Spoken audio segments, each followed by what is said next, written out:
Hi, this is Les and Amy from the RevGenetics Podcast. You can listen to the podcast on YouTube and now on Spotify, where we do a deep dive on supplements and longevity studies.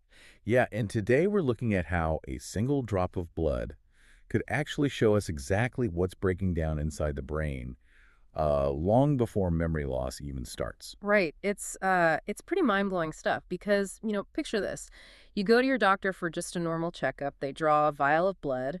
And a few days later, instead of just checking your cholesterol, the doctor says that the microscopic power plants in your brain are starting to fail. It sounds like total science fiction, honestly. It really does.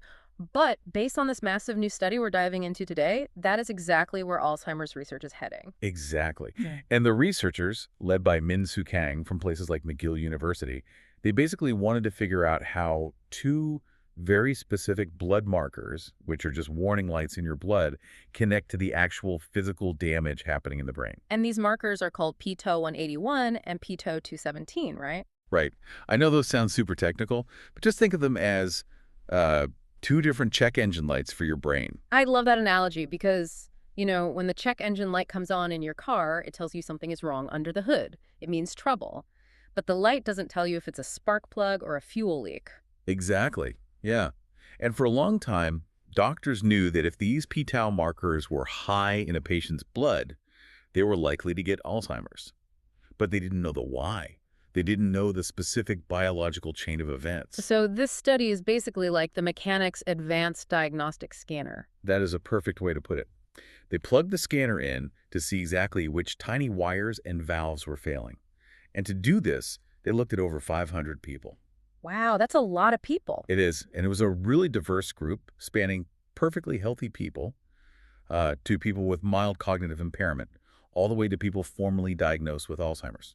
Okay, so they have this broad spectrum of people. How do they actually look under the hood? Well, they did two things at the same time. First, they took blood from everyone to check the levels of those check engine lights, the p-tau markers. Right. And then they took these highly specialized 3D brain scans called PT scans. These scans actually light up and show you exactly where the physical, like the tangles of damaged proteins, is building up inside the brain. Wait, let me just pause you there because I'm sure someone listening is wondering this too.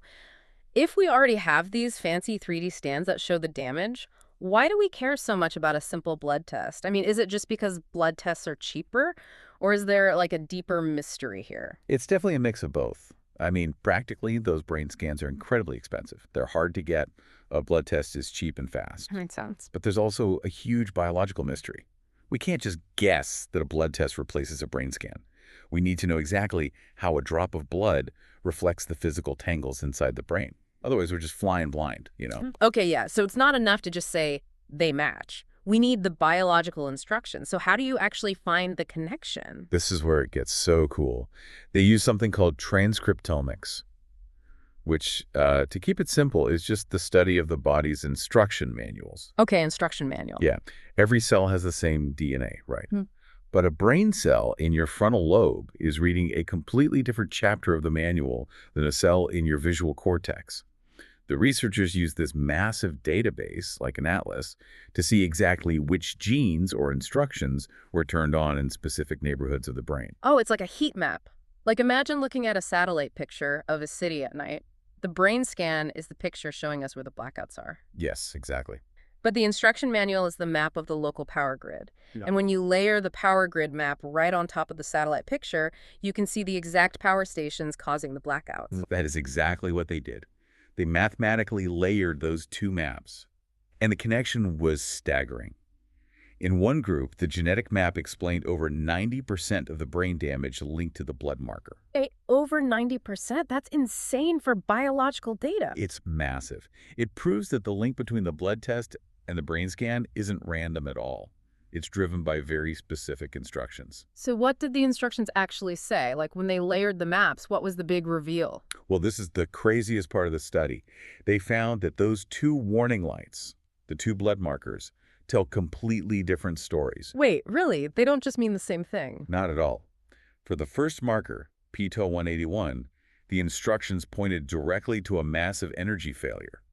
Specifically, the mitochondria, the microscopic power plants inside the cells, were breaking down. Oh, wow. So that first marker basically means your brain cells are running out of power. Exactly. The brain uses a ton of energy, so when those power plants fail, it's devastating. Okay, so that's the first marker. What about the second one, pTau217? That one pointed to a total communication breakdown and an immune system fire. Wait, a fire? Yeah, so the instructions show that the synapses, which are the tiny gaps where brain cells talk to each other, were failing. And at the same time, the brain's immune system was releasing all these alarm bells, causing heavy inflammation. So I've had one marker, my brain's power grid is failing. But if I have the other, my brain cells can't communicate and my immune system is inflamed. Exactly. It shows that Alzheimer's isn't just one simple problem. It's a multi-system failure, and these markers show us different battlefronts in the same war. So before we get into the exact proteins causing this damage, we should mention our sponsor. Right, thanks to RevGenetics, we can explore the cutting edge of human health and longevity. Yeah, I love their long-term focus on evidence-based natural compounds for aging research. Exactly, and compounds that support cellular energy tie right back into those microscopic power plants we were just talking about. Okay, so bringing it back to those power plants and communication lines, knowing the general problem is amazing, but did the researchers figure out who is actually causing the damage? They did. They zoomed all the way down to look at the proteins, which are basically the physical workers carrying out the instructions. They wanted to see how these proteins interact in a network to find the ringleaders.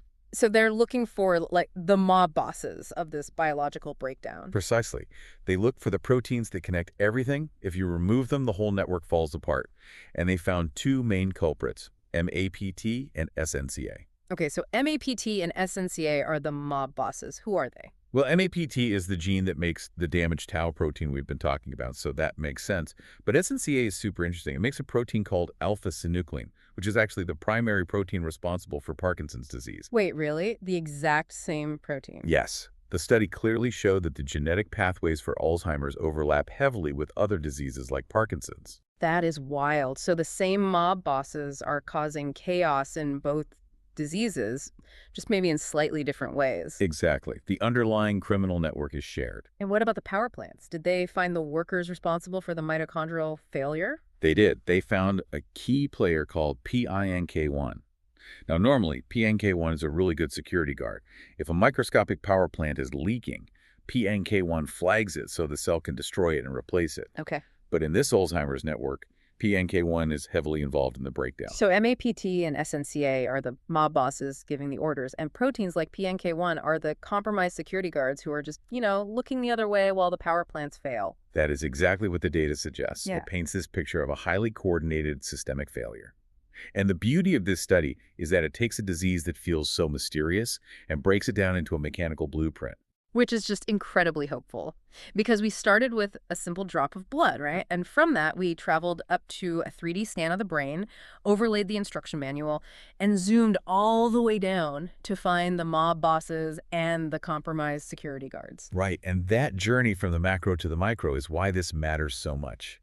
When you understand the exact pathways, like whether the problem is a power outage or an inflammatory fire, you stop treating Alzheimer's as just one untreatable thing. You move toward precision medicine. Exactly. Which brings up a really provocative thought for you to ponder. If one blood test means an energy failure and another means an immune system fire, what does the future look like? Oh, the possibilities are endless. Right. Like, imagine in 10 years, you go to the doctor, you get a simple blood test, and instead of just a generic diagnosis, you get a highly customized cocktail of medications. Tailored exactly to your specific problem. Exactly. A treatment tailored exactly to whichever check engine light your blood triggered. And maybe you get it years before you ever forget a single memory. We aren't just reading the check engine light anymore. We're finally learning how to pop the hood and fix the engine. It's truly a game changer. We hope you enjoyed listening to today's episode on the latest published science. Thank you for listening to the RevGenetics Podcast. RevGenetics.com for the best longevity supplements on Earth.